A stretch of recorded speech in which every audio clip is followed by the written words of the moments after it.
सम्मानित अभिकर्ता साथियों, मैं एस.एल. ठाकुर, राष्ट्रीय समाजवादी जनक्रांति पार्टी के अध्यक्ष, उत्तर प्रदेश वाराणसी से आज इस प्लेटफॉर्म से मैं आप सभी से चर्चा करना चाहता हूं भारतीय जीवन बीमा निगम के विषय में। भारतीय जीवन बीमा निगम के अंदर लगभग 28 करोड़ पॉलिसी धारक एवं लगभग 14 लाख अभिकर्ता कार्यरत हैं, जिनका लगातार शोषण की प्रक्रिया 1956 के राष्ट्रीयकरण के पश्चात से कमोवेश कभी ज्यादा और कभी कम होती आ रही। जिस चिंतन को लेकर के भारतीय जीवन बीमा निगम के अंदर कार्यरत अभिकर्ताओं के संगठनों ने आवाज उठाई, जिसमें बड़ी ही प्रबलता के साथ all India life insurance agents association ने 2 दशकों तक संघर्ष किया पॉलिसी धारक के हितों की रक्षा को लेकर के, अभिकर्ताओं के हितों की रक्षा को लेकर के, भ्रष्ट प्रबंधन के नीतियों के खिलाफ, अधिकारों के दुरुपयोग के खिलाफ, इनके भारतीय जीवन बीमा निगम के नियमों के उल्लंघन के पश्चात, IRDA के निर्देशों के उल्लंघन के पश्चात, उल्लंघन को लेकर के ये सच्चाई है कि 2 दशकों का संघर्ष रहा भारतीय जीवन बीमा निगम के अंदर all India life insurance agent association का। लगातार संघर्ष का कुछ परिणाम तो सार्थक रहे, लेकिन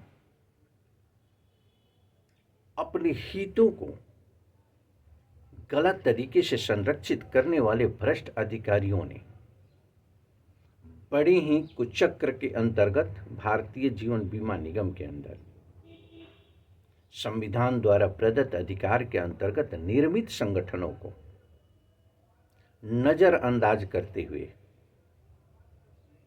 उस बैनर के तहत आवाज उठाने वाले अभिकर्ताओं के ऊपर कृत कार्रवाई करते हुए उनके आवाज को दबाने का कार्य किया, जिससे कि पॉलिसी धारक और अभिकर्ताओं का शोषण अनवरत ये जारी रख सकें और संगठन ऊफ तक न कर सके। आज यही कारण था कि all India life insurance agent association ने संविधान के दायरे में उठ रही आवाज को, कानून के संरक्षण में उठ रही आवाज को जब प्रबंधन ने गलत तरीके से दबाने का प्रयास किया, एक भय का माहौल बनाने का प्रयास किया अभिकर्ताओं के अंतर्गत, और इसमें सफल भी रहा। प्रबंधन सफल रहे न रहे तो क्यों? क्योंकि इसके पास अधिकार है अभिकर्ताओं को निलंबित करने का, इसके पास अधिकार है अभिकर्ताओं को बर्खास्त करने का, इसके पास अधिकार है अधिकारों का दुरुपयोग करने का, इसके पास अधिकार है संविधान और कानून के दायरे में मिले अधिकारों को नजरअंदाज करते हुए, भारतीय जीवन बीमा निगम के नियमों का उल्लंघन करते हुए, IRDA के निर्देशों का अवहेलना करते हुए कृत कार्रवाई करने का। और इनके द्वारा की गई कृत कार्रवाई को सुनने वाला कोई नहीं है सक्षम अधिकारी, वो चाहे डिवीजन स्तर का हो, वो जोन स्तर का हो, या केंद्रीय कार्यालय में बैठा हुआ अधिकारी ही क्यों न हो। अभिकर्ताओं के अंदर भय व्याप्त होगा तो क्यों नहीं, सभी अभिकर्ताओं के अंदर भय व्याप्त होगा। रोजी रोटी का मामला था, अभिकरण निलंबित हो जाएगा, बर्खास्त हो जाएगा, कमीशन जब्त हो जाएंगे, सारी जिम्मेदारी अभिकर्ताओं की सड़क पर आ जाएगी, कोई सुनने वाला नहीं है।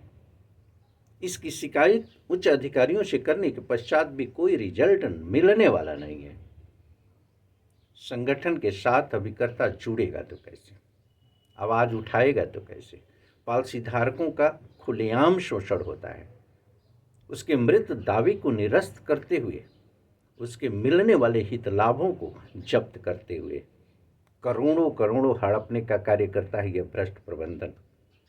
यहाँ मैं कहूँगा कि उस प्रबंधन के लोगों से मेरा कोई शिकवा शिकायत नहीं है जो अपने नैतिकता का अनुपालन करते हुए, अपने कर्तव्यों का अनुपालन करते हुए, नैतिक मूल्यों का संरक्षण करते हुए निगम के नियमों की अवहेलना नहीं करते, IRDA के नियमों का अनुपालन करते हैं।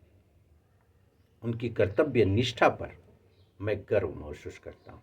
लेकिन उन भ्रष्ट अधिकारियों पर मैं कड़ा प्रहार करता हूँ जो कि लगातार अभिकर्ता और पॉलिसी धारक के शोषण की प्रक्रिया में लगे हैं। हमारी लड़ाई उनसे है। जब संगठन के साथ जुड़ने वाले अभिकर्ताओं के ऊपर इन्होंने हैमरिंग किया गलत नियमावली बना करके, अभिकर्ता अपनी अभिव्यक्ति के माध्यम से विचार व्यक्त करता है, तो इन जालिमों ने का एक सर्कुलर बना रखा। वो सर्कुलर कौन सा बना रखा है आप सभी जानते होंगे, तो ठीक है, नहीं जानते हो तो जान ले। 3 अगस्त 2021 को ईडी मार्केटिंग भारतीय जीवन बीमा निगम ने वह सर्कुलर जारी किया कि कोई भी अभिकर्ता भारतीय जीवन बीमा निगम के नीतियों के अंतर्गत हो रही दमनात्मक कार्रवाई के विरुद्ध अगर आवाज उठाता है, नीतियों के अंतर्गत दमन की कार्रवाई तो हो ही नहीं सकती। नीतियों का दुरुपयोग करते हुए अधिकारियों द्वारा की जा रही दमन की कार्रवाई पर अगर अंगुली उठाता है, अपनी हितों के रक्षार्थ अगर आवाज उठाता है, पॉलिसी धारक और अभिकर्ताओं के अहित में बनी नियमावली का अगर विरोध करता है, तो उसके ऊपर सीधी कार्रवाई करेंगे, उसकी अभिकरण को निलंबित करते हुए, उसके अभिकरण को समाप्त करते हुए, उसके मिलने वाले कमीशन को जब्त करते हुए। ये कहाँ का न्याय है?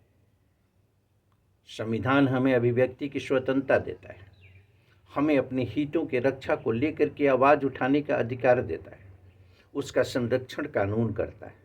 फंडामेंटल राइट का उल्लंघन करके कोई भी नियम नहीं बन सकता, कानून नहीं बन सकता है।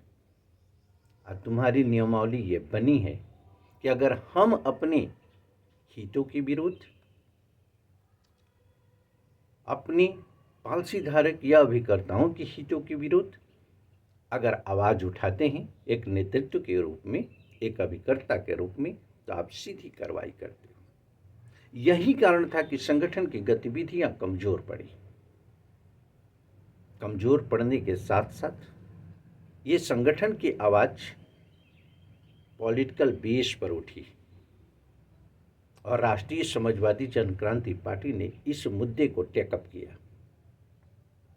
राष्ट्रीय समाजवादी जनक्रांति पार्टी का निर्माण भी तो जनहित के मुद्दे को लेकर के होता है, जनहित के मुद्दे को लेकर के हुआ है। तो जनहित के मुद्दे को लेकर के जहां करोड़ों पॉलिसी धारकों के हितों की बात है, जहां लाखों अभिकर्ताओं के हितों की बात है, तो वहां राष्ट्रीय समाजवादी जनक्रांति पार्टी को अपनी नैतिकता के आधार पर, उनके नेतृत्व को अपनी नैतिकता के आधार पर निश्चित रूप से पहल करना पार्टी का औचित्य था। राष्ट्रीय समाजवादी जनक्रांति पार्टी ने हो रहे इस अन्याय के विरुद्ध सारे मैटर को टेकअप किया। अब राष्ट्रीय समाजवादी जनक्रांति पार्टी इस मुद्दे को बड़ी ही प्रबलता से जन जन की आवाज़ बनाएगी, ये जनता के बीच में लेकर जाएगी। पॉलिसी धारकों के हितों के संरक्षण को लेकर के इसे जन जागरूकता के अंतर्गत पहल करते हुए इस मामले को सरकार तक ले जाएगी और प्रबंधन को, पॉलिसी धारक और अभिकर्ताओं के हितों को संरक्षित करने के लिए विवश करेगी। आज राष्ट्रीय समाजवादी जनक्रांति पार्टी करोड़ों पॉलिसी धारकों के हितैषी, अभिकर्ताओं की हितैषी और पारदर्शी कृत कार्रवाई की पक्षधर है। नियमों के अनुरूप अधिकारों का सदुपयोग करते हुए सभी के हितों को संरक्षित करने की दिशा में प्रयास करने के लिए प्रबंधन को विवश करेगी और करोड़ों पॉलिसी धारक और लाखों अभिकर्ताओं को न्याय दिलाने का कार्य करेगी राष्ट्रीय समाजवादी जन क्रांति पार्टी। आज आइए हम इस अभियान को आगे बढ़ाते हैं सभी के हितों को रक्षार्थ। धन्यवाद।